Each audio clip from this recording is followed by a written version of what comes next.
Braucht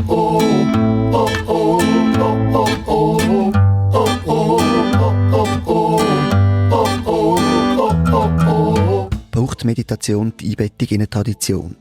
Kann man verschiedene Traditionen mischen? Braucht es eine ethische Komponente? Fragen wie diese habe ich mit dem Roland Dörig diskutiert. Er ist Meditationslehrer und Achtsamkeitstrainer für Privatpersonen und Firmen. Der Roland erzählt in diesem Gespräch, wie er zur Meditation gekommen ist. Wie er dann entschieden hat, Achtsamkeit zu unterrichten und eine Ausbildung mit yogisch-ayurvedischem Hintergrund gemacht hat. Er erklärt auch, was Meditation für ihn überhaupt ist und so viel sich verraten. Es ist mehr als nur auf dem Küssi sitzen. Interessiert hat mich der Tanz von den 5 Rhythmen, den Roland praktiziert. Er erzählt dann, was anders ist, wenn er Meditation in Firmen anbietet und auf was er in seinen Retreats Wert legt. Und wir diskutieren, ob die Meditation im Moment ein bisschen zu gehypt ist und überhaupt liefern kann, was versprochen wird. Am Schluss gibt der Roland seine 3 Tipps für eine erfüllende Achtsamkeitspraxis.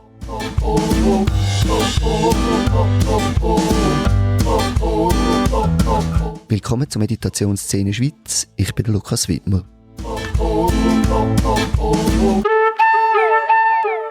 Heute rede ich mit dem Roland Dörig. Der Roland hat an der Uni Zürich Psychologie mit der Vertiefung Gesundheitspsychologie und den zusätzlichen Schwerpunkt Arbeits- und Organisationspsychologie, klinischer Psychologie und Psychopathologie studiert.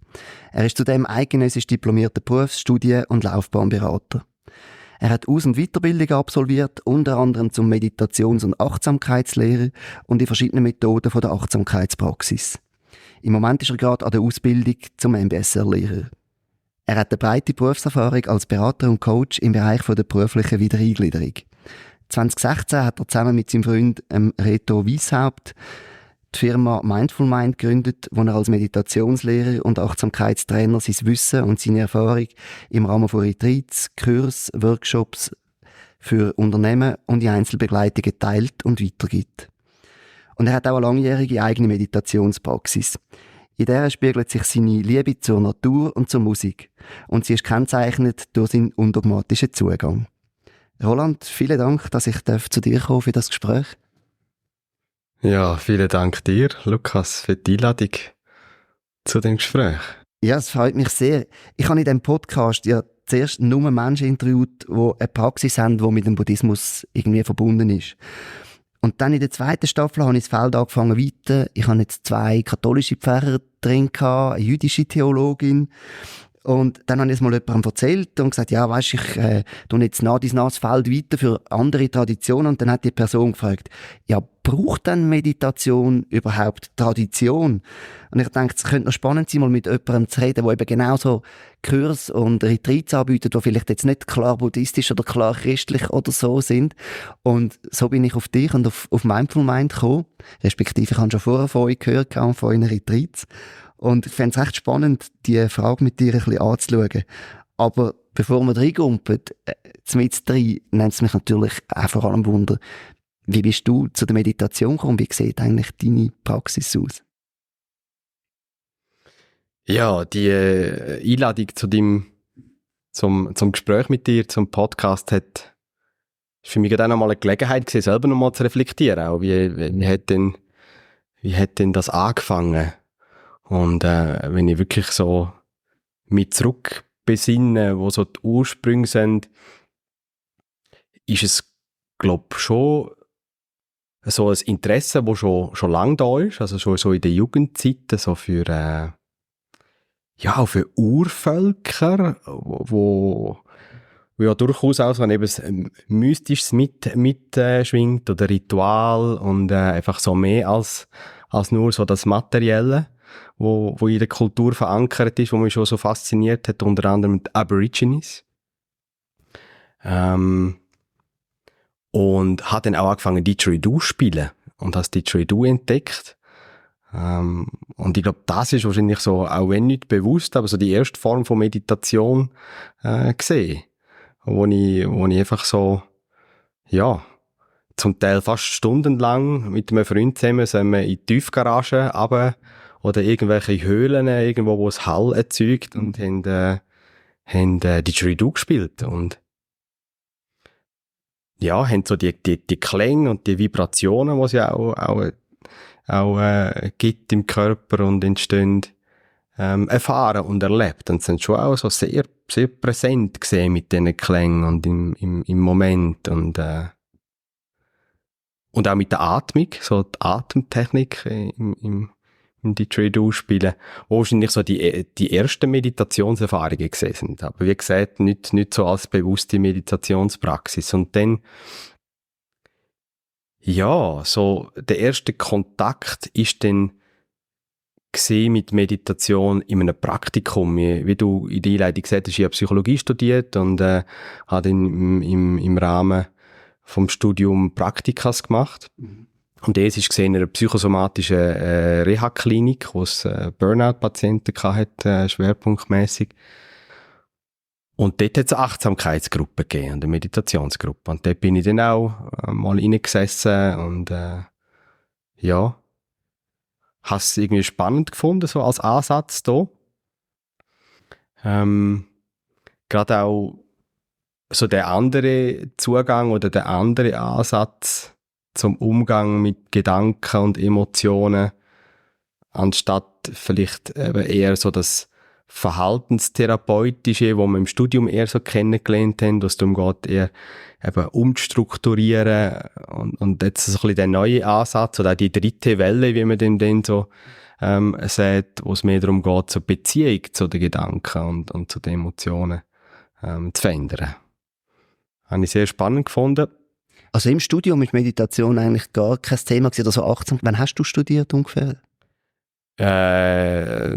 2002 bis 2010, so in dem Zeitraum. Okay, und das war noch kein Thema gewesen, so innerhalb vom...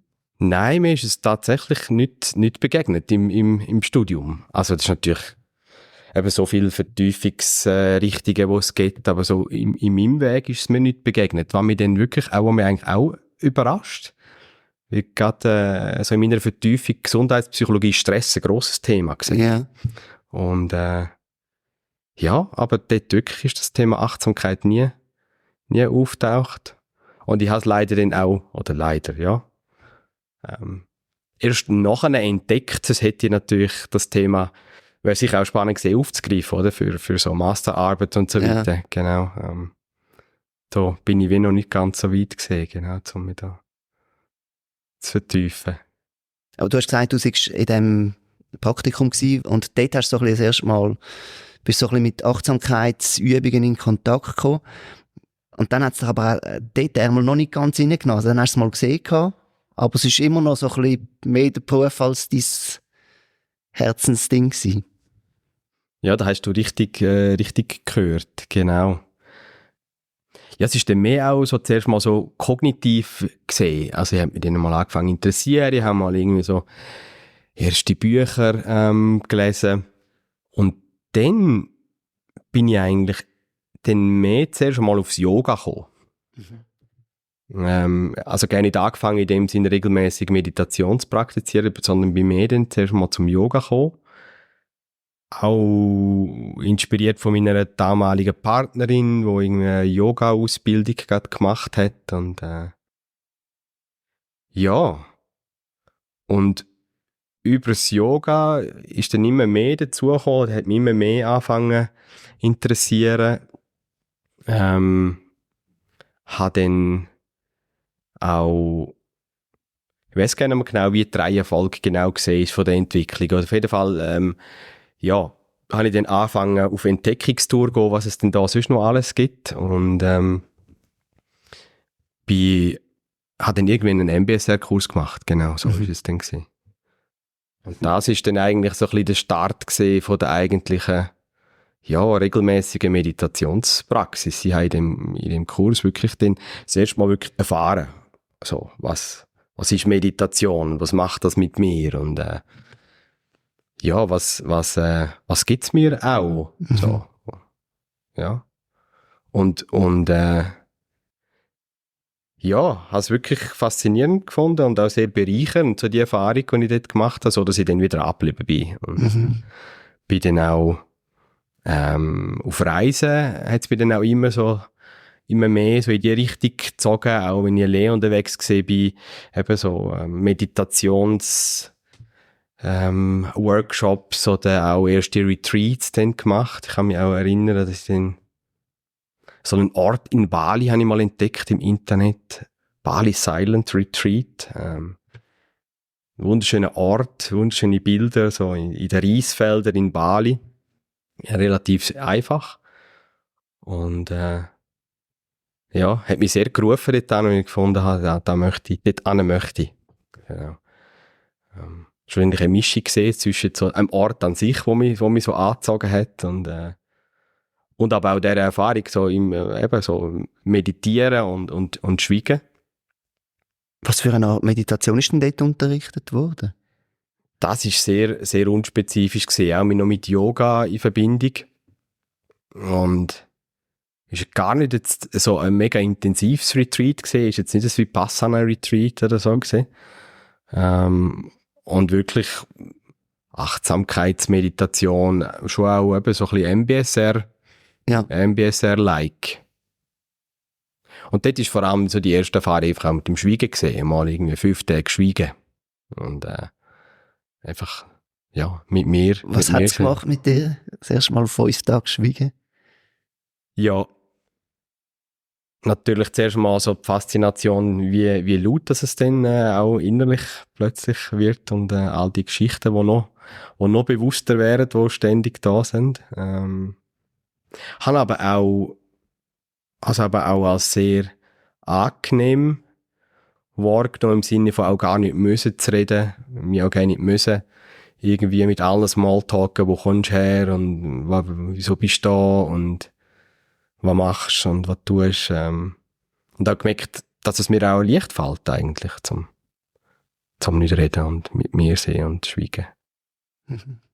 Ja. Und eine schöne Stille schlussendlich, die sich dann auch entwickelt hat über die Tage. Genau. Mhm. Wo dann abrupt auch wieder geendet hat nach dem Retreat, bin ich auf Ubud, und ich weiss nicht, wer schon mal in Ubud gesehen weiss, dort wuselt's und macht's und Roller und Hupen und was dann gerade auch wieder so ein bisschen genau das andere Extrem gesehen ist, so Reizüberflutung nach der grossen Stille. Ja. Wo ich dann auch wieder schnell wieder geflüchtet bin. Genau. Du hast gesagt, du hast in ganz verschiedene Richtungen hineingeschaut. Auf deiner Website habe ich gesehen, dass du unter anderem auch 5-Rhythmen-Tanz praktizierst. Oder wie sagt man, tanzest. Du hast Breathwork drauf, wo du Sachen gemacht hast. Aber auch Waldbaden. Wenn du jetzt so heute schaust, was ist denn für dich Meditation? Also ist es noch die Achtsamkeitsding? Oder würdest du sagen, das ist nur ein kleiner Teil und eigentlich ist es noch etwas ganz anderes? Ich verstand Meditation schon relativ breit. Und wie du eingangs auch schon gesagt hast, fühle mich jetzt auch nicht einer Tradition verpflichtet, wenngleich ich natürlich mich auch orientiere an gewissen Traditionen und Grundlagen.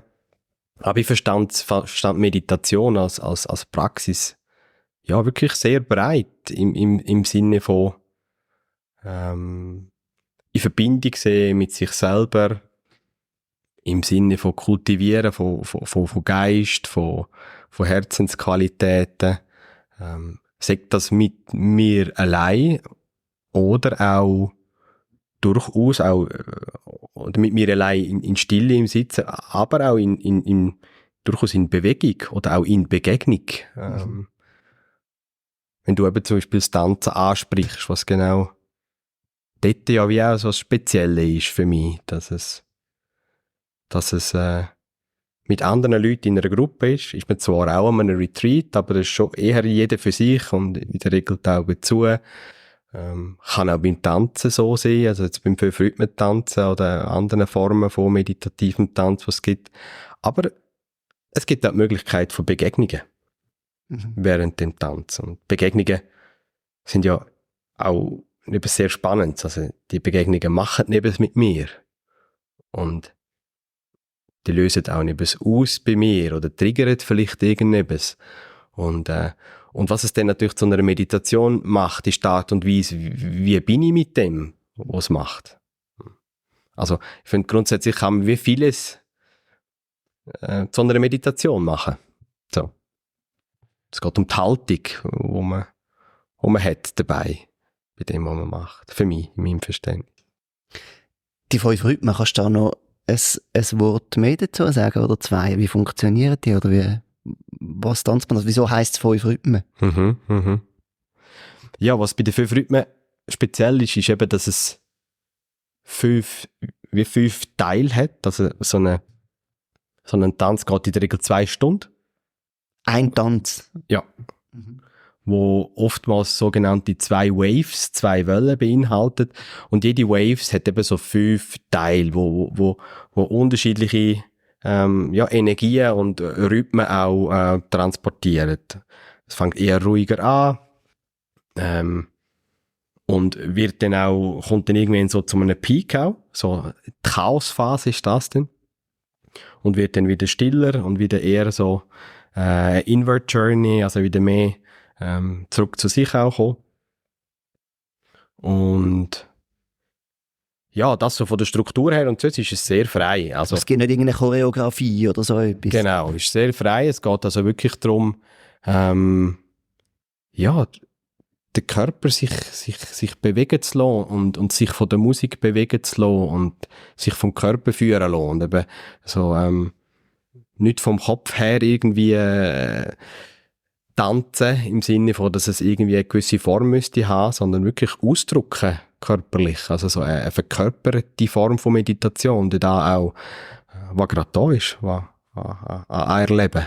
Und es wird nicht geredet, das ist vielleicht noch wichtig zu sagen. Und es wird auch kein Alkohol getrunken. Also es ist wirklich auch im Unterschied zu jetzt tanzen irgendwie halt in der Disco. In der Disco, genau. Und das macht es schlussendlich ja auch zu einer Meditation, oder? So, die Form. Ja, und dann ist es eben auch total offen. Man kann einfach an Ort und Stelle sein. Man kann sich im ganzen Raum bewegen. Man kann am Boden liegen. Man kann nur für sich sehen, mit zu Augen. Man kann aber auch in Begegnungen gehen. Sich inspirieren lassen. Schauen, wo ist Resonanz vielleicht auch mit Bewegungen von einer Person, von einer anderen Person. Wirklich sehr spannend. Es bildet sich auch oft so das halbe Leben ab, so auf der Tanzfläche, was man so kann beobachten bei sich und auch im Aussen. Finde ich sehr eine schöne und auch lustvolle, freudvolle Form von Meditation. Ja. Was mich jetzt wundert, du hast gesagt, als du das 5-Tages-Retreat gemacht hast, da hast du mal gemerkt, wie laut das eigentlich ist, wenn es mal still wird im Inneren. Wie ist denn das bei den 5 Rhythmen? Also, kommen da auch Gefühle und Gedanken und Sachen auf, oder ist man eigentlich so im Tun, dass man das sogar eher weglässt? Nein. Also, das kommt auch, ja. Und dann, also bei mir zumindest. Ich weiß nicht, wie es bei anderen ist, aber auch dort tauchen natürlich viele Gedanken auf. Also, auch, ja, also die ganze Palette, die auch sonst in der Stille oder in der Meditation auftaucht. Oder Urteil über sich selber, Urteil über andere. Und in der Stille hast du ja dann viel Zeit, um irgendwie so, jetzt bin ich schon wieder irgendwie mich selber am verurteilen. Du kannst das irgendwie anschauen. Zum Teil auch sehen, wie es wieder vergeht. Ist denn die Zeit da in so einem Tanz? Oder musst du schon wahnsinnig achtsam sein, wenn du hingehst, dass du es überhaupt mitbekommst? Also für mich ist sie da. Also es ist, ich mache gar nicht einen grossen Unterschied. Also es sind die 2 Stunden, oder? Wo ich dort präsent, geistesgegenwärtig bei mir bin. Der Unterschied ist sicher so der äußere Impuls von der Musik, wo ja auch kann Emotionen induzieren kann. Im Unterschied zu einfach in der Stille sein. Aber selbstverständlich kommen Emotionen auf, oftmals erlebe ich es sogar als stärker als in der Meditation. Wenn ich eben auch so das wertvolle Fans in der Bewegung sehe, weil halt auch im Körper auch Emotionen gespeichert sind, wo vielleicht dort die Bewegung eben auch in Fluss können und überhaupt auch spür- und erlebbar werden, noch mehr. Ja, also die Erfahrung mache ich im Tanz definitiv auch. So. Und eben, ja, Gedanken tauchen auch viele auf. Ja. Tendenziell, ja, ich glaube, ich kann es gar nicht sagen, es ist auch immer wieder neu und immer wieder anders. Also auch je nachdem, wie ich gerade bin, im Tanz wie auch in Stille auf dem Küssi. Also ich glaube, kann ich mir gar nicht so pauschal sagen, wo jetzt mehr oder weniger Gedanken oder Emotionen auftauchen. Und wenn du so an so einen Abend oder so eine 5-Rhythmen-Veranstaltung gehst du da immer einfach offen und schaust, wie sich entwickelt, oder gehst du da auch mit quasi wie Fragen, die du mitnimmst in den Tanz hinein? Ja, interessante Frage. Es ist, eine Frage, ja, manchmal gibt es Themen vielleicht durchaus, hat es auch schon gegeben, die ich vielleicht mitgenommen habe, mich etwas sehr beschäftigt hat, oder wo ich wollte ausdrücken, eben auch über den Körper und nicht einfach über die Sprache, wie man es sonst vielleicht macht. Durchaus die Intention auch, manchmal, aber oft auch einfach dort wirklich komplett offen. Und es ist noch spannend, dass es auch oft dann anders ist als vielleicht gedacht. Also zum Beispiel, wenn ich vielleicht manchmal tanzen gehe und das Gefühl habe, jetzt heute überhaupt keine Lust auf Begegnung oder auf Interaktion und in Kontakt zu gehen mit anderen, und im Tanz entwickelt sich dann total anders. Oder umgekehrt auch. So. Also, ja, das ist auch spannend, sich einfach zu entwickeln lassen, was so entsteht. Und da ist es natürlich sicher auch schon hilfreich, so die Praxis zu haben, aus der Stille und der inneren Haltung, oder, um die dann auch dort können, anwenden. Also ich denke, das ist auch dort sehr abhängig davon, mit welcher Haltung gehe ich dort rein, in den Tanz, wie die Erfahrung dann auch ist und ob es wirklich eine Meditation ist oder vielleicht auch weniger. So. Ohne es jetzt zu werten, wenn es das nicht ist, aber ich glaube, das macht schon. Ja. Ich bleibe noch eine Frage zu den 5 Rhythmen. Ich finde es einfach spannend. Habe ich noch niemanden im Podcast, wo das, oder man es gewusst hat, dass die Person das macht. In einem MBSR-Kurs hast du ja quasi ein Gruppensetting, wo du nachher auch immer zusammen quasi darüber redest, was jetzt die Einzelnen erlebt haben. Was zum Teil noch spannend sein, weil man auch merkt, so, oh, das geht nicht nur mir so, sondern das ist irgendwie völlig normal, dass es eben so laut ist, zum Beispiel, wenn es still wird. Es ist völlig normal, dass die Gedanken einfach kommen und man die nicht kann. Es ist, also ganz ein Haufen Sachen werden einem ja zum Teil auch erst klar, wenn man merkt, das ist bei den anderen auch so. Wie ist das bei den 5 Rhythmen? Also geht man da zusammen nachher ein Bier trinken und redet noch drüber, oder ist es sogar noch irgendwie in einer von diesen Phasen angelegt, dass es auch quasi noch einen kognitiven Austausch gibt? Oder braucht es das gar nicht? Also formell, so wie ich es jetzt erlebt habe, 5 Rhythmen, gibt es keinen Austausch, nein. Manchmal gibt es im Tanz eben mehr so Anleitungen oder Inputs vom Lehrer, von der Lehrerin, aber in dem Sinne einen formellen Austausch gibt es so nicht über die Erfahrung. So dass nachher noch neben es essen oder neben es trinken, ja, das gibt es sicher, so Grüppli, die sich formieren. Aber das ist dann mehr informell. Ja. Genau. Spannend. Ich habe in der Einleitung gesagt, dass du dann 2016 mit dem Reto zusammen die Firma Mindful Mind gegründet hast. Also irgendwie muss dich Meditation doch, muss dir der Ärmel so reingenommen haben, dass du irgendwann gesagt hast, hey, ich gründe jetzt eine Firma und man bietet das wirklich an. Was ist denn passiert auf dem Zeitpunkt dann, oder wie ist es zu dem gekommen?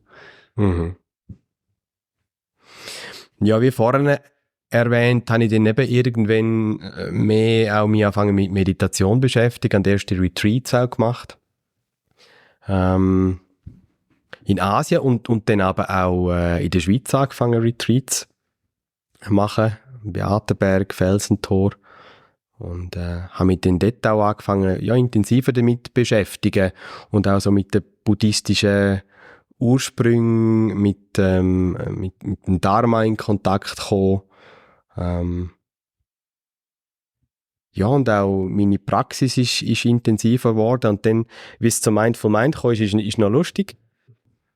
Der Reto ist ein Jugendfreund von mir, von Appenzell. Und wir haben uns dann aus den Augen verloren. Und dann haben wir irgendwann so ein Wiedersehen gemacht und haben irgendwo im Tessin ein Häuschen gemietet. Und sind dann irgendwie ein Wochenende dort hingegangen oder ein paar Tage. Und haben dann dort irgendwie im Austausch gemerkt, dass wir uns beide mit Meditation beschäftigen und das spannend finden. Und beide einfach auch sehr Wertvolles finden. Also einerseits für uns und eben so wertvoll, dass wir gefunden haben, das ist eigentlich etwas, was wir möchten teilen. Und das wäre eine mega, mega schöne Aufgabe auch, das weiterzugeben und das zu teilen. Und dann haben wir gefunden, ja, dann machen wir doch mal so ein Teacher-Training. Genau, und das haben wir dann gemacht, so ein Meditations-Teacher-Training gemacht. Ist das beim Jean-Pierre Gritting? Heißt er Jean-Pierre? Ja, genau. Gritting. Genau. Kennst du ihn oder hast du Nein, gelesen auf der Webseite? Nein, ich habe es auf der Webseite gelesen. Also ich bin dann schnell auf seiner Webseite gewesen und habe dort nur gesehen, dass er auch noch so yogisch-ayurvedische Psychologie drauf hat. Und mich jetzt einfach wundern, ja, was ist das für ein Teacher-Training und was für eine Richtung auch? Weil sie können jetzt nicht irgendwie das Buddhistische gesehen durchschlagen, sondern eher etwas yogisch-ayurvedisches. Und darum fände ich es sehr spannend, wenn du da noch ein paar Worte dazu könntest sagen. Vielleicht auch, wie sich es unterscheidet von anderen Sachen. Ja, genau. Er kommt aus dem Ayurveda und hat also dort Zugang zur Meditation.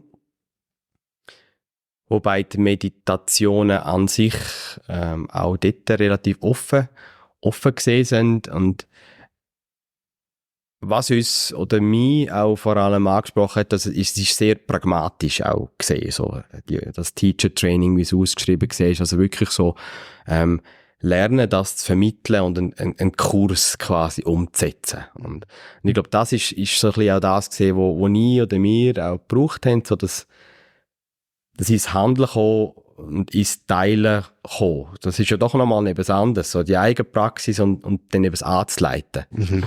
Und dort auch mal überhaupt zu spüren und herauszufinden, ja, passt denn da wirklich? Oder macht denn, also ja, ist das stimmig, auch das weiterzugeben? Das ist ja wie auch noch nicht so klar gesehen. Also für mich zumindest nicht.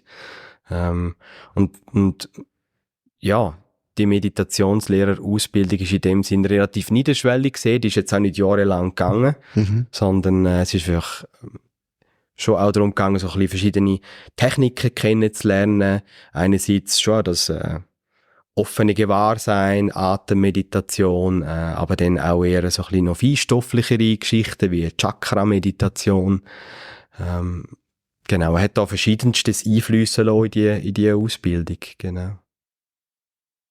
Ja, was ein spannender Einstieg war und einfach so vom Hintergrund auch so ayurvedische Modell von was macht Meditation und wieso tun wir meditieren.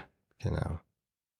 Und jetzt spannenderweise gerade mal die Unterlagen in die Hände bekommen habe von den Einführungskurs, die wir am Anfang dann auch angefangen haben zu machen, so als erstes Angebot. Eben mit diesen ayurvedischen Modellen, wo ich schon gemerkt habe, dass da eine rechte Entwicklung bei mir stattgefunden hat, so seit Beginn.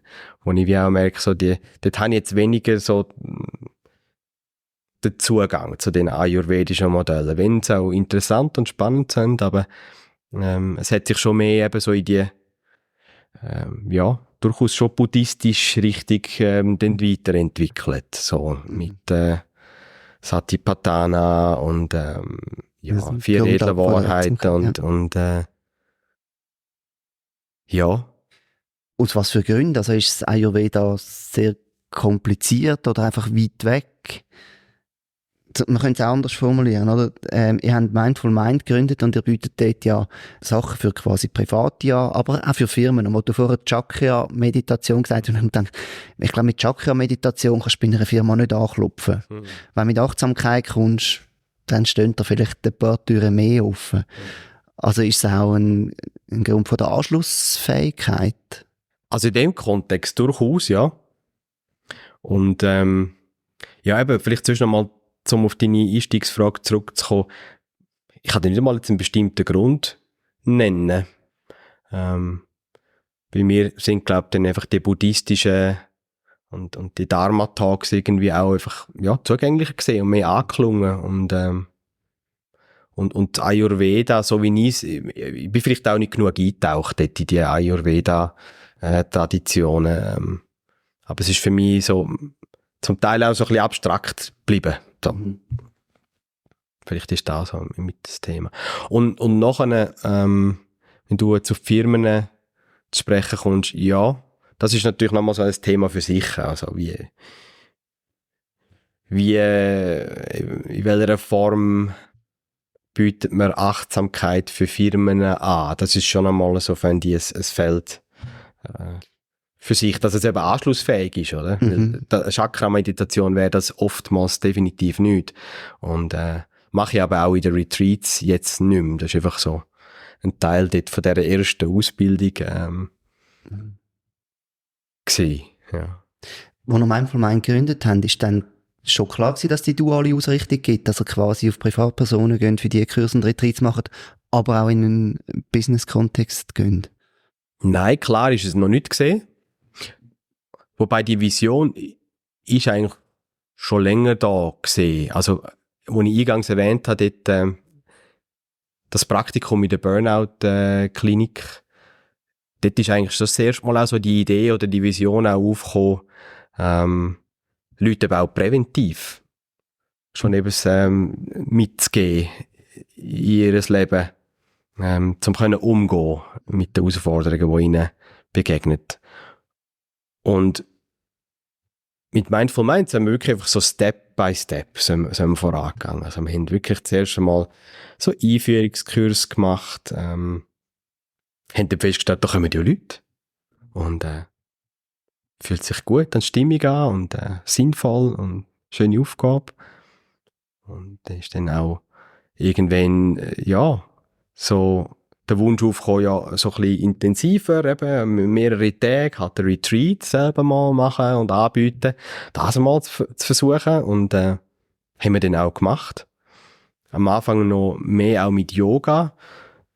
Das war auch nochmal so ein bisschen das Thema gesehen, wenn ich mich zurückerinnere, dass wir schon auch noch nicht so ganz sicher gesehen sind, ob es denn so viele Leute gibt, die sich für Meditation auch interessieren, wo wir das Gefühl haben, über das Yoga können wir die Leute abholen. Was auch funktioniert hat.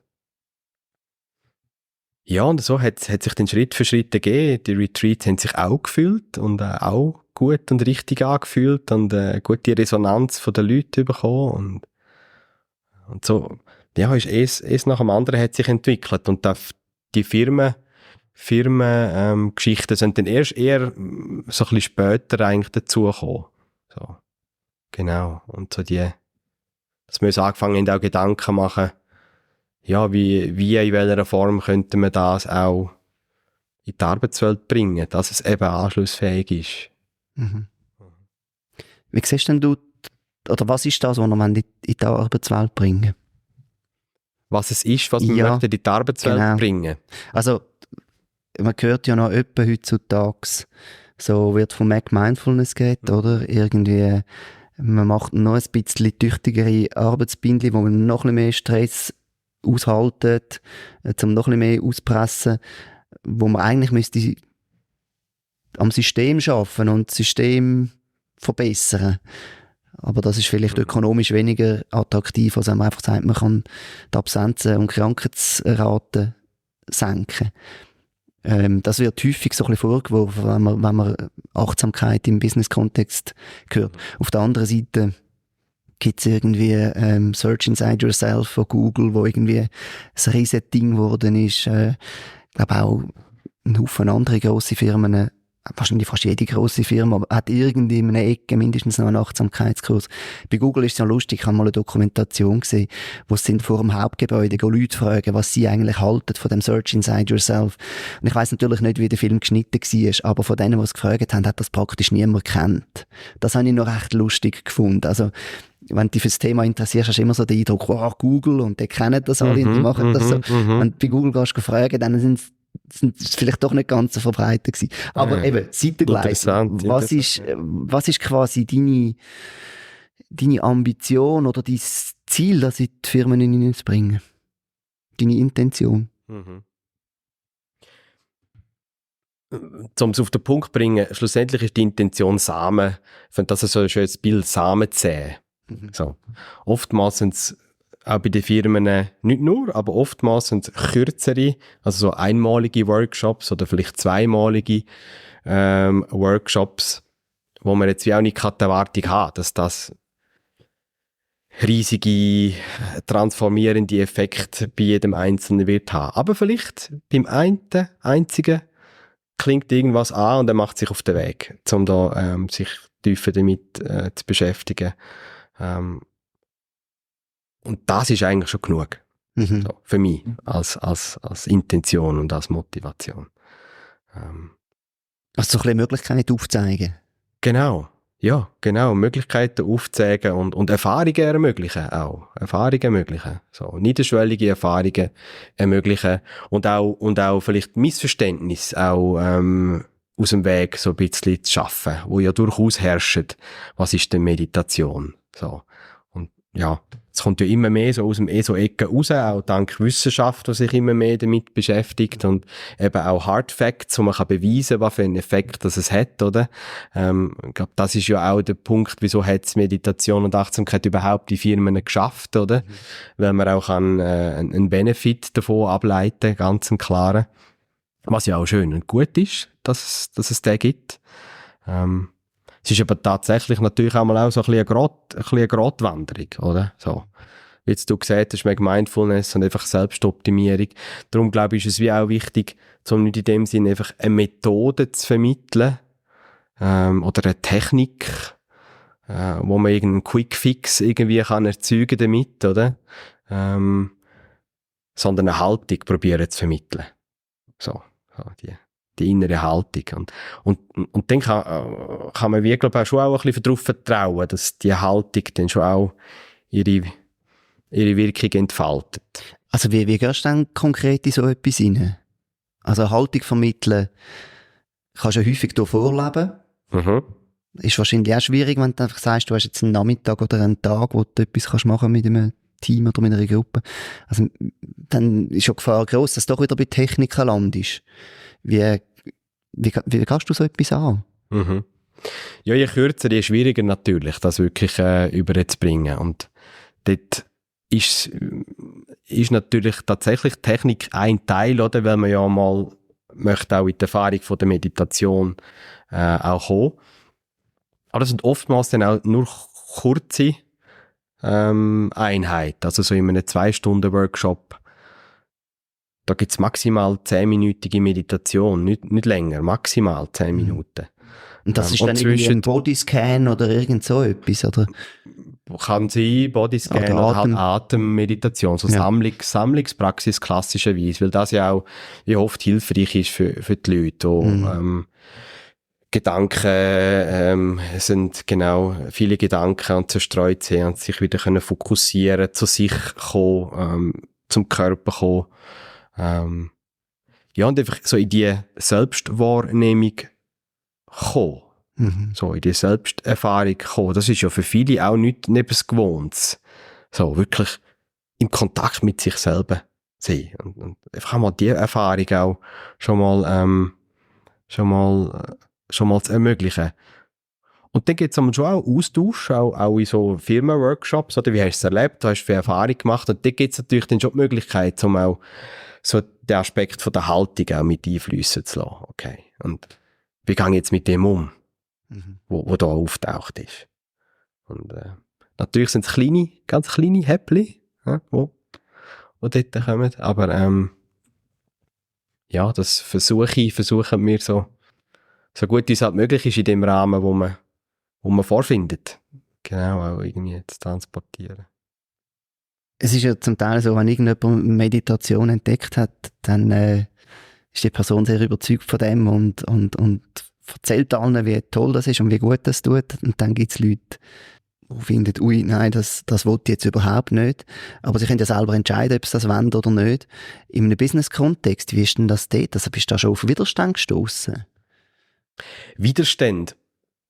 Also was wir natürlich schon immer auch empfehlen, wenn wir so eine Anfrage bekommen, ist es freiwillig zu machen für die Leute. Zum Teil gibt es vielleicht Team-Events oder so ein Gesundheitsförderungstag, wo schon mehr oder weniger alle dabei sind. Ja, wo es dann sicher auch Leute darunter haben, die jetzt nicht begeistert sind. Im Sinne von, ja, dass sie halt dort sind, aber ja, das gibt's durchaus, dass ich wie auch den Eindruck oder das Gefühl habe, es fällt ihnen jetzt schwer, sich darauf einzulassen. So, Widerstand würde ich es jetzt vielleicht nicht nennen, aber einfach so, dass das Einzelnen schwerfällt, sich darauf einzulassen. Gerade auch schon da zu sitzen in einer Runde mit Leuten, wo man sonst in einem ganz anderen Kontext ist, die Augen vielleicht auch noch zuzumachen. Ja, kann schon out of the comfort zone natürlich sein für Einzelne, ja. Und wie gehen ihr mit dem um? Also du hast schon gesagt, man teilt dann vielleicht auch, was man jetzt erlebt hat, wie es geht. Also wenn da irgendeine Hardcore-Business-Umgebung ist, können sich da die Leute öffnen? Also wie gesagt, meistens sind es kürzere Formate in dem Sinn, dass es jetzt auch dort dann natürlich nicht ein Inquiry gibt, wie jetzt bei einem MBSR, wo sehr persönliche Erfahrungen dann teilt werden. Gibt es ab und zu, dass ich neben mag mitteilen. Was oft auch spannend dann ist, was es dann auslöst auch, oder kann auslösen in einer Gruppe, wenn sich neben auch offenbart, dass andere jetzt mal finden, aha, spannend, das zu hören von dir, habe ich gar nicht gewusst. Oder geht mir auch so. Und so die Dynamik kann durchaus schon einmal reinkommen. Was ist deine Frage genau gewesen? Ja, die Frage ist, funktioniert das, wenn es so ein Business-Kontext ist, dass sich die Leute öffnen können, aber du hast es eigentlich schon beantwortet, oder? Du hast gesagt, das ist nicht die gleiche Öffnung, die es braucht, wie bei einem MBSR-Kurs. Also. Und es ist ja wie auch okay so. Also, in dem Sinn ist dort auch nicht die Erwartung, oder? Dass es jetzt dort einen riesigen Austausch gibt, sondern es geht ja eben auch darum, es nicht einfach nur Techniken zu vermitteln und irgendwie machen und irgendwie ja, schnell zur Ruhe kommen wollen, probieren, sondern wirklich auch kleine Erfahrungen machen und ein bisschen auch darüber austauschen. Und es profitiert immer auch eine ganze Gruppe. Nur wenn es 1 oder 2 Personen hat, die eben es teilen, dann ist das ja ein Benefit für die ganze Gruppe, auch für die sich nicht möchten mitteilen oder die sich nicht getrauen oder nicht wollen. Und, also gerade bei den Firmen gestalten wir sehr, sehr offen. Also wir zwingen da niemand zu irgendetwas. Genau, also weder zu einer Meditation mitmachen, noch zu der Erfahrung zu sagen. Also das sind immer sehr offene Rahmen, die wir da versuchen zu schaffen. Genau. Und niederschwellig auch, oder? Niederschwellig. Ich glaube, das ist es auch, so die Vorstellung, wo viele haben, Meditation und so und schwierig und ich darf keine Gedanken haben und muss eine halbe Stunde still sitzen und zum auch dort wie so einen niederschwelligeren Zugang zu gehen und einfach auch als losgelöst jetzt von einem spirituellen Kontext, als Möglichkeit von der Schulung vom Geist, oder? Wo ja unser wichtigste Werkzeug oder sicher ein sehr wichtiges Werkzeug ist, gerade auch eben im Arbeitskontext und auch ihnen zu vermitteln, dass das Wohlbefinden nicht einfach ein zufälliger Zustand ist, mental und auch emotional, sondern dass ich auch etwas tun kann. So. Selber, um das zu fördern. Ich bin ja ein bisschen eingestiegen in die Frage, braucht Meditation Tradition? Und was ja Tradition eigentlich immer auszeichnet, ist, dass mindestens die ich kenne, die Traditionen, dort ist meistens Meditation ein Teil, aber dann gibt es sehr starke ethische Komponenten. Also irgendwie eine rechte Lebensführung, gewisse Vorsätze oder Regeln, wo man sich daran haltet. Ich habe gesehen, du hast auch mal irgendeinen Kurs oder eine Ausbildung, ich weiss es nicht, gemacht beim Kai Romhardt, wo ja ein Schüler vom Thich Nhat Hanh ist. Ich glaube, so ein Netzwerk achtsames Wirtschaften aufgebaut hat. Und ich glaube, so wie ich das verstanden habe, wenn er zum Teil rausgibt, geht es dort schon noch mehr als nur das individuelle Wohlbefinden, sondern wirklich auch quasi achtsame Wirtschaftssystem aufzubauen, das vielleicht nicht nur auf Maximierung beruht und so. Wie siehst du das? Im Sinne von? Ja, was ist, also entweder deine persönliche Haltung dazu oder auch so ein bisschen eure Ambition, und natürlich können wir dann auch darauf eingehen, ja, kann man, also ist es Achtsamkeit, wenn Ethik nicht auch irgendwie Bestandteil davon ist? Also wenn du Scharfschützen ausbildest und die zu super achtsamen Scharfschützen machst. Genau, so das klassische Beispiel, genau. Also es ist natürlich ein sehr wichtiger Aspekt, ist einfach viel, viel schwieriger natürlich, oder so, das ganze Unternehmen. Jetzt sind wir dann bei Unternehmensentwicklung auch, oder? So der Ansatz, wo natürlich auch die Führung muss mit an Bord sein. Und wirklich, dass eine Kultur kann entstehen. Zuerst einmal im System Firma, oder vielleicht zuerst einmal im System Team, oder? Dort kann man vielleicht schon mal so ein bisschen etwas machen. Aber je grösser es wird, umso schwieriger natürlich. Und umso mehr Einflussträger musst du wie an Bord haben. Und schlussendlich wäre es natürlich schon schön, ja, wenn das noch mehr auch Eingang findet. Aber auch dort so ein bisschen wie auch das Vertrauen, dass es halt vielleicht doch auch im Kleinen anfängt, oder? Auch also das würde heißen, mehr in einem Einzelcoaching als in einem Gruppensetting zum Beispiel? Ja, und dass einfach auch Einzelne schon einen Effekt haben, oder? Wenn ein Einzelner sich bewusster ist, wie gehe ich mit meinen Mitarbeitern oder mit meinen Kunden um, was ja Bewusstsein für sich selber voraussetzt, oder? Also so, was macht jetzt vielleicht die Begegnung mit mir, um dann eben nicht reaktiv zu sehen, sondern vielleicht eben auch da Mitgefühl können zu entwickeln, auch für andere. Ich glaube, das ist ganz so das Bewusstsein für ein gemeinsames Menschsein, wo wir ja im Kern alle die gleichen Wünsche und Bedürfnisse haben, oder?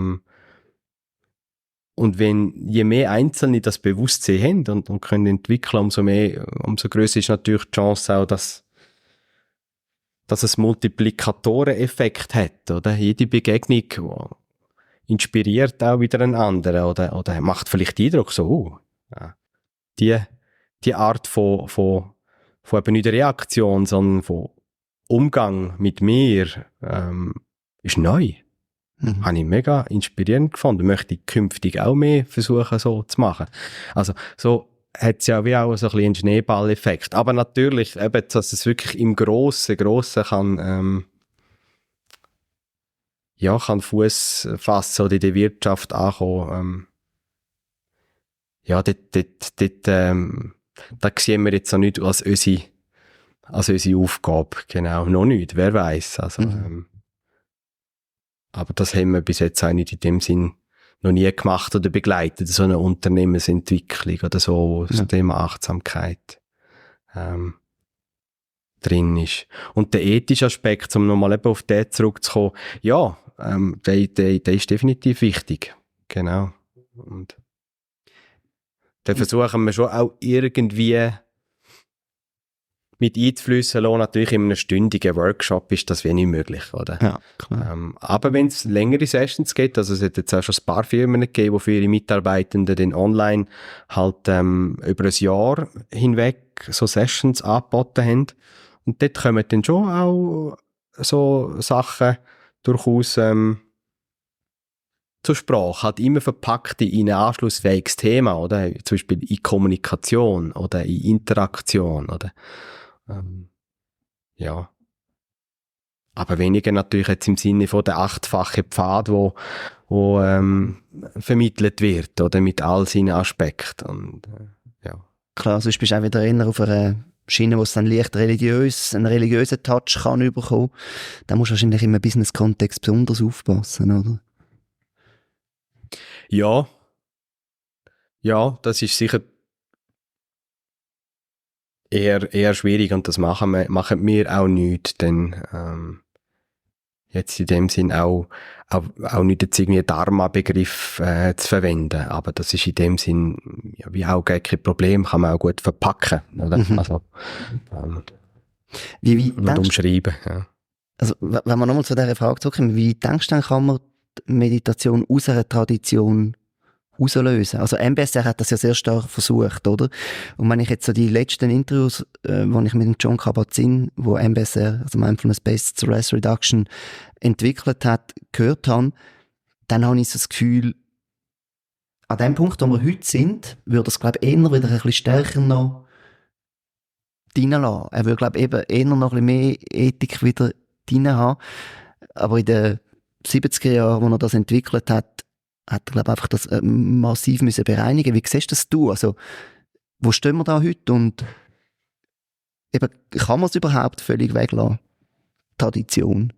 Also ich glaube, zum Praktizieren muss man nicht zwingend in einer Tradition sich verpflichtet fühlen. Mhm. Aber wie es auch ich mache, ist es sicher interessant und auch hilfreich, ja, in Traditionen schauen. Was gibt es denn dort für Wissen, wo da ist, zu dem Thema und inwiefern kann es mich in meiner eigenen Praxis und Erfahrung unterstützen. So. Ich glaube, aber noch wichtiger als in dem Sinne jetzt, oder für mich, ist jetzt immer von mir, oder wichtiger als jetzt eine bestimmte Tradition, dass es dann streng nur Zen ist oder Mahayana oder Theravada oder was auch immer und nur das und nichts anderes. Wir haben es von Goenka noch vor dem Gespräch oder so. Das ist wie nicht jetzt so der Ansatz, der im Moment für mich stimmig ist oder anklingt, sondern wichtiger ist für mich auch, glaube ich, immer so die Intention nicht aus dem Auge zu verlieren. So, im Sinne von Tradition, Intention. Also, was ist meine Absicht auch von der Praxis? Oder eben ist es mehr so die Selbstoptimierung oder ist es auch ein Kultivieren von gewissen heilsamen Qualitäten? So, von Mitgefühl, von innerem Frieden, von Und wie begegnet man der Gefahr, dass dann so ein Synkretismus oder einfach ein wildes Krüsimüsi von allen lustigen Sachen wird, die man noch irgendwo auf der Welt findet? So in der Esoterik New Age Bubble, also wo irgendwie in den 80er Jahren zum Teil angefangen hat, da hat man ja sehr wild angefangen, Sachen mischen. Und meine Frage ist so ein bisschen, wie weit ist so eine Mischung sinnvoll? Oder du hast jetzt vorher sehr eine differenzierte Unterscheidung gemacht zwischen verschiedenen buddhistischen Traditionen. Aber wenn man jetzt noch, weiss auch nicht, noch schamanische Rituale drin mischt und dann noch ein bisschen Kristall und dann noch ein bisschen dies und das. Also weißt du, wie fest kann man mischen und wo liegt dann die Grenze, wo man muss sagen, Ja, ist vielleicht auch noch, also da ist vielleicht auch die Schwierigkeit, die entsteht, oder? Wenn man eben nicht einer strengen Tradition folgt, dass man sich den Gedanken sollte oder muss machen, oder? Was passt noch rein.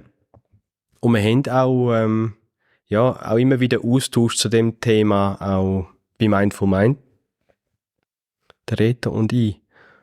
Und auch da haben wir einen relativ offenen Zugang. Also, man könnte sagen, ja, gut ist, was der Markt verlangt. Und whatever die Leute wollen, mischen wir halt zusammen. Aber den Eindruck habe ich eben bei euch nicht. Wenn schlussendlich, wenn wir jetzt als Teilen, wenn wir jetzt aus dieser Perspektive schauen, oder, von Angebot machen für andere, das basiert schlussendlich ja immer auf meiner eigenen Erfahrung, die ich mache. Mit verschiedenen Formen und von Meditation und Achtsamkeitspraxis. Und ich vertraue auch dort drauf. Also ich orientiere mich jetzt weniger an, in dem Sinne am Markt, am Markt, was möchten die oder was kommt gut an, sondern was klingt bei mir an, was kann ich auch authentisch weitergeben und was ist aus meiner Sicht für mich auch unterstützend auf dem Weg und hilfreich. Und das teile ich. So. Und das ist zum Teil, ja, für mich ist die Vertiefung besteht wie auch so aus einer Ganzheitlichkeit. Also, wo eben nicht nur zum Beispiel in Stille vielleicht sitzt, sondern wo vielleicht auch, eben einmal auch sich mit Musik in eine aktivere Meditation zum Beispiel begibt. Oder wo vielleicht auch mal Mantras singt. Ja, wo wie verschiedenes Platz hat, wo auch verschiedene Ebenen ansprechen und anklingen. So die Ganzheitlichkeit ist auch eine Form von Vertiefung, finde ich so. Ja, das ist vielleicht noch spannend. Wir haben vorher so ein bisschen mehr eure Angebote für Firmen angeschaut und dass die eine gewisse Niederschwelligkeit haben müssen. Wenn du noch ein Wort, zwei sagen zu euren Retreats, weil ich finde, auch dort haben wir noch einen spannenden Ansatz, was sich ein bisschen unterscheidet von diesen klassisch-buddhistischen Schwiegerretreat. Wie sind eure Retreats so ein bisschen aufgebaut oder strukturiert? Also für Privatpersonen reden wir jetzt. Am Anfang haben wir eben oft noch auch Yoga mit drin gehabt, so als Bewegungsaspekt. Da ist jetzt in letzter Zeit ist immer ein bisschen weniger geworden. Also wir haben zum Teil auch Retreats, wo Yoga noch dabei sind und einfach allgemein verschiedene Formate auch von Retreats. Einerseits von der Länge, von der Dauer, von 2-3 Tagen bis 4-5 Tagen. Bei mir entwickelt sich schon auch mehr in die Richtung, dass ich durchaus auch, zwar nicht jetzt im Sinne von Dharma, aber schon auch immer mehr so die buddhistischen Grundlagen mit einfließen lasse. Aber gleich auch dort in einem relativ offenen Rahmen. Also mein und unser Ansatz ist auch, hat eben nicht so streng. Also wir fangen nicht am Morgen um 5 Uhr an sitzen bis am Abend um 10 Uhr, sondern wir haben meistens 3-4 Perioden und zwischendrin auch immer wieder Zeit, freie Zeit, wo man die Teilnehmenden schon auch dazu animiert, die bewusst zu gestalten und auch sich zu überlegen, welche Qualitäten möchte ich auch zu kultivieren in dieser freien Zeit. Aber wir lassen sie irgendwie offen. Und der Hauptteil ist schon oft sitzende Meditation. So, also Sammlung und Vipassana, Metta sind schon die Hauptbestandteile von unseren Retreats auch. Und wenn ich jetzt von uns rede, ich kann einfach für mich reden, der Reto und ich entwickeln uns natürlich auch so, jeder individuell für sich, in der eigenen Praxis und auch in dem, man nicht teilt. Und bei mir ist es tendenziell so, eben, dass ich gerne auch noch so andere Aspekte von Achtsamkeitspraxis mit einfließen lasse, eben gerade konkret da, was ich genannt habe oder so. Oft gibt es so eine Tanzmeditation im Retreat, oft gibt es irgendwie etwas mit Klang, ich bin auch sehr affin für so Klang, sei es jetzt eine Klangmeditation oder ein Zusammenklingen eben im Sinne von Mantra singen. Ist eben so, was jetzt gerade auch so in den letzten Jahren sehr präsent worden ist. Genau, sind Klammern auf, in einer Auszeit gesehen, Anfang Jahr, und dort viel Mantras auch gesungen und Kirtan, und meine Partnerin hat angefangen Harmonium zu spielen, und genau, darum ist das jetzt in dieser, ist gerade präsent, wenn ich auch gerne einfließen lasse und wenn ich auch finde, ist sehr wertvoll auch für eine Gruppe, so andere Aspekte auch noch zu haben, sich selber zu erfahren in der Gruppe und die Gruppe zu erfahren. Und gerade auch die anderen Formen haben oft auch noch einen zusätzlichen schönen Effekt auch so von Verbundenheit, wo kann entstehen. Mhm. Ja, das sind aber dann eben so kleine, wie soll ich sagen, so kleine, ich nenne es einmal, glaube ich, sogar in der Ausschreibung heisst es einmal Achtsamkeit Spezial oder so irgendwie. Genau. Einfach so kleine Elemente, die ich wie, ja. Und so die berühmten Vorträge, haltest du dann auch so Vorträge in diesen Retreats oder das nicht? Nein, so eben, wie gesagt, Dharma Talks, da bin ich ehrlich gesagt auch wie zu wenig vertieft im Dharma. Ist vielleicht noch etwas, wo auch immer wieder aufkommt, dass das irgendwann einmal kommt. Du könntest auch mehr psychologischen Zugang wählen, oder? Dort hast du fundiertes Wissen. Ja. In den Retreats ist schon das Retreat ist in dem Sinne nicht ein Kurs, sondern es ist wirklich schon der Fokus auf der Erfahrung und auf die Selbsterfahrung. Und es gibt schon immer Inputs natürlich. Ja. Eben zu den klassischen, zu den Hindernissen, zu der inneren Haltung, zu der Geistesgift, zu den Grundlagen von der Achtsamkeit. Da gibt es natürlich wie schon immer kleine Inputs, aber weniger jetzt im Sinne von einen stündigen Vortrag. So. Wenn man so ein bisschen in die Zukunft schaut, du hast jetzt so ein bisschen gesagt, wie sich deine Kurse auch entwickelt haben, also auch entlang von persönlichen Interessen und Entdeckungen, die du dann dort kannst reinbringen kannst. Siehst du so für Meditation irgendwie so eine Richtung? Ich habe manchmal selber das Gefühl, es ist schon immer noch so ein bisschen ein Hype-Cycle, wo ein bisschen die Meinung herrscht, Meditation ist für alles und gegen alles gut und vielleicht zum Teil auch fast ein bisschen zu viel dann erwartet wird. Ich finde es auch recht lustig, dass zum Teil, wenn ich an einem Anlass bin und Leute erzählen, ich habe einen Podcast zur Meditation und ich meditiere, dass es, glaube zum Teil Leute gibt, die fast das Gefühl haben, sie müssen sich entschuldigen, wenn sie nicht meditieren. Dann muss ich sagen, hey, ich finde gar nicht, dass jeder muss und jede muss meditieren. Also es ist schon im Moment auch fast so ein bisschen eine Forderung von der Zeit, habe ich manchmal das Gefühl, und ein bisschen ein Hype. Ich weiss nicht, wie du das siehst, und siehst du Trends, die sich so ein bisschen abzeichnen, wo das angeht? Also wenn ich wahrnehme, ist, dass der Bedarf tendenziell schon immer noch grösser wird. Mhm. Im Sinne von, ja, andere Möglichkeiten, ja, mit sich selber im Kontakt auch zu bleiben. So, in dieser Schnelllebigkeit und Überflutung.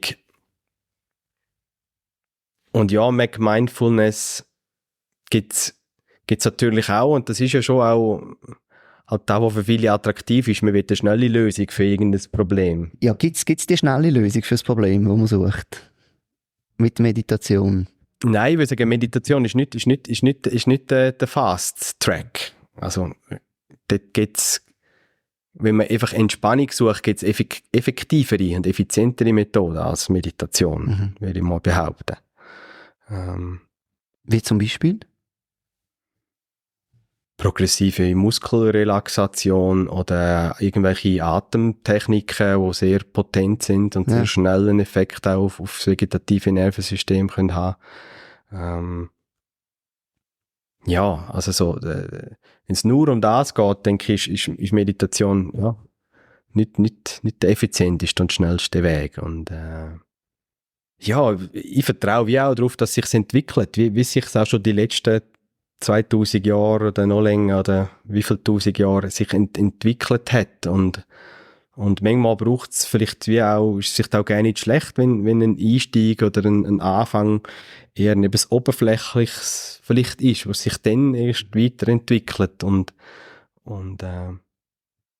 ja, darum finde ich es auch schön, dass es auch verschiedene Möglichkeiten und auch Ansätze gibt, wo ja jeder selber kann sich auf den Weg machen und schauen, was klingt an oder eben auch nicht. Und ja, sich schon auch immer wieder bewusst zu machen oder immer wieder zu fragen, auch jetzt für uns oder für mich, wo ich etwas anbietet im Bereich Meditation und Achtsamkeit. Ja, eben was ist meine Absicht damit? Oder ist es ja, was möchte ich weitergeben?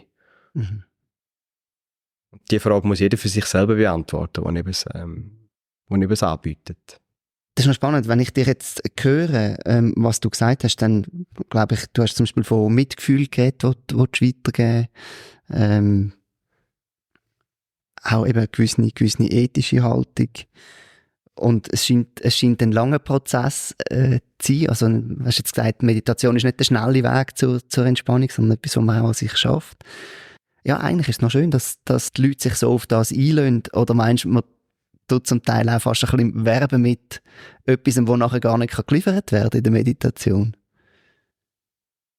Also weißt du, wie ich meine? Ja, das passiert natürlich schon, oder? Die Bilder kennen wir ja alle, oder? Von der Glückseligkeit im inneren Frieden am Strand sitzen und Friede, Freude und alles ist gut und Ausschreibungen, wo dieses und jenes versprechen. Ja, das gibt's. Das ist halt dann wahrscheinlich auch wie bei allen anderen Produkten, wo man irgendwie probiert zu verbreiten, ein Marketing muss man ja auch zeigen, welches Problem löst es denn, oder? Ja. So.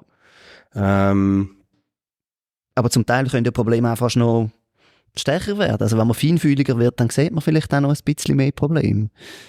Das ist dann vielleicht die Diskrepanz, oder? Zwischen dem, was abgerissen ist oder wird und der Erfahrung. Ja, die Enttäuschungen gibt es sicher, ja, von Leuten, die sich nicht was anderes vorstellen, die anfangen mit Meditation oder ein Retreat machen. Das gibt es definitiv. Ich persönlich starte auch oft an so Retreats, gerade am Anfang. Würde sagen, wir sind nicht da, um etwas zu reparieren. So. Und da ist ja oft schon mal so die erste, oder vielleicht eben auch ein gewisser Leidensdruck, wo es zuerst wie mal braucht, zum Anfangen, oder? Ich glaube, das ist schon bei vielen so. Also irgendwie etwas ist, wo so ein bisschen irgendwo der Schuh drückt. Also wir finden, okay, jetzt möchte ich da mal irgendwie etwas anschauen oder vielleicht etwas machen dagegen oder was auch immer, oder? Und dass Meditation in dem Sinne ja nicht etwas wegkriegen ist oder Achtsamkeit, sondern eben es sich hinwenden zu dem, was da ist. Was auch nicht immer nur angenehm ist, natürlich. Da versuche ich schon immer wieder auch, weiterzugehen und zu transportieren. Weil ich glaube, dort hört dann eben auch, bricht auch Praxis für viele ab, oder? Wenn sie die Vorstellung haben, es ist jetzt keine gute Meditation gewesen, oder eine schlechte Meditation, oder ich mache es falsch, wenn ich nachher nicht in der Ruhe bin oder mich glücklich fühle nach einer Meditation. Sondern, ja, dass es wirklich darum geht, immer wieder sich zu erlauben, oder der Erfahrungen und sich selber zu erlauben, so zu sehen, wie es gerade ist und auch so die Kapazität oder der Raum für sich selber halten zu lernen. So, da versuche ich immer, ich glaube, das ist so der Kern, wo ich versuche weiterzugehen. Und dann löst sich das andere von der Erwartung eigentlich oftmals auch so ein bisschen auf. Du hast vorher gesagt, die Praxis geht Tausende von Jahren zurück. Du bist auch schon ein paar Jahre dran, wenn es auch noch nicht Tausende von Jahren sind. Wir haben auch so ein bisschen darüber geredet, wie sich deine Praxis entwickelt hat. Wenn du jetzt zurückschaust, gibt es irgendwie etwas, was sich rauskondensiert, wo du kannst sagen, das sind so, weiss nicht, meine 3 Takeaways für ein meditatives oder achtsames Leben, wo ich würde sagen, das habe ich jetzt in all diesen Jahren Praxis oder auch Unterricht. Muss ja nicht nur von dir sein, kann auch von Leuten sein, die du unterrichtet hast. Ich glaube so, wenn ich jetzt Zuhörerinnen und Zuhörer etwas mitgeben, auf das ein bisschen schauen, könnte uns ein bisschen weiterbringen. Gibt es da etwas? Ja, also meine Praxis hat sich schon auch, würde ich sagen, entwickelt, so am Anfang von eher so vielleicht ein bisschen einer kognitiven Praxis, sehr auch so auf den Geist fokussiert und den geistigen Prozess und vielleicht fast auch eben so ein bisschen, fast auch so ein bisschen in dieser Beobachterrolle so ein bisschen distanziert auch, so. Ist der Einstieg eher gesehen, würde ich sagen, und ist dann immer mehr auch geworden, so zum wirklich erleben. Also gerade so die letzten Jahre ist dann schon einmal mehr das Thema geworden auch, und wirklich das Erleben, die Erfahrung, wirklich drin sein, näher dran sein an der Erfahrung. Gerade auch dieses Jahr noch ein Retreat gemacht. Am Start die MBSR-Lehrerausbildung ist gestartet mit dem Retreat mit der Patricia Genouy. Mhm. Und sie hat sehr auch nochmal wirklich den Aspekt auch nochmal hervorgehoben, was sehr angelungen ist bei mir, und ich das Gefühl hatte, hat jetzt auch nochmal meine Praxis auch schon nochmal verändert. Und ich glaube, das wäre es. Einfach auch im Erleben sehen, in der Erfahrung sehen, Körper auch fest auch im Körper sehen, nicht nur im Geist, der Körper verankert sehen im Körper. Und dann doch, also eben meine Erfahrung ist einfach auch so die Offenheit behalten, sich auch zu erlauben, verschiedene Formen vielleicht und Arten von Meditation auszuprobieren und schauen, was klingt an. Das gibt vielleicht auch, bei mir gibt es auch immer wieder Phasen, wo eben es mehr ist, und sich auch zu erlauben, dass es sich wieder wandelt oder verändert oder andere Schwerpunkte gibt. Und und wirklich, dass es nicht in dem Sinn eine gute oder eine schlechte Meditation gibt, sondern es ist eine innere Haltung, die man schlussendlich kultiviert. Mhm. Ich glaube, das ist die Essenz, die ich würde und auch immer wieder weitergebe. Ja. Danke vielmals. Ich habe es sehr spannend gefunden, den Einblick in deine Praxis und in die Zugänge von dir. Gibt es noch irgendetwas, was ich nicht gefragt habe, wo du findest, das müsste unbedingt auch noch drauf, bevor wir zu der letzten Frage kommen? Nein, vielen Dank, Lukas. Du hast da sehr spannende und auch spannende Fragen gestellt, mitgebracht und ein breites, Feld abdeckt, genau. Ja, dann wäre es natürlich noch super spannend zu finden, wenn jetzt jemand neugierig geworden ist auf deine Retreats oder deine Meditationen. Wo findet man dich, wo findet man Mindful Mind und eure Angebote? Ja, am besten schaust du mal rein bei www.mindfulmind.ch. Dort sind eigentlich unsere Angebote alle beschrieben und bebildert. Genau. Auf Insta sind wir auch, oder? Auf Instagram, genau, sind wir auch. Der Account heisst mindfulmind.ch. Ja, genau. Wir sind aber nicht so fleissig dort. Instagram, der Kanal oder Social Media zu pflegen. Facebook gibt es auch einen Account, aber auch dort nicht so viel Informationen jetzt drauf. Dort sind mehr ab und zu mal ein Eindruck oder eine Impression von einem Retreat oder eine Inspiration in Form von einem Zitat oder so oder ein paar Gedanken. Aber im Sinne von Angebot, die findet man schon primär auf der Webseite. Genau, sowohl Retreats als auch so Angebote für die Unternehmen. Wir haben auch einen Blog, wo man ab und zu teilen.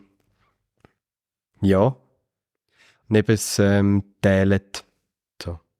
Und auf Insight Timer hat es, glaube ich, auch ein paar Meditationen von dir. Sind die noch aktuell oder ist das aus der Vorzeit, wo du so eigentlich nicht mehr unterrichtest? Also gibt das noch einen Einblick, oder?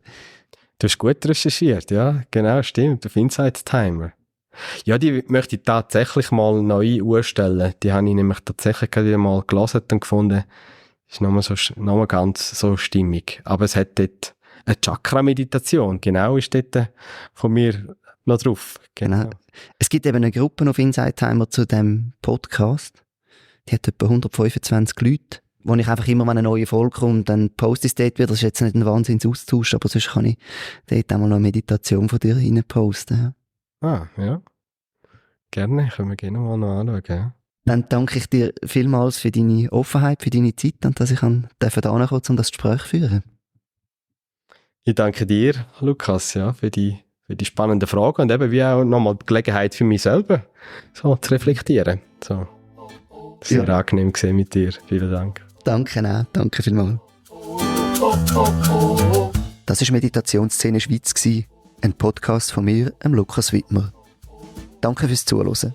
Ich freue mich über Rückmeldungen. Die Angaben findest du auf meiner Website www.meditationsszene.ch. Für den Podcast super wertvoll sind persönliche Weiterempfehlungen. Und dann natürlich auch Bewertungen, dort wo du den Podcast hörst. Eine gute Zeit und bis zum nächsten Mal.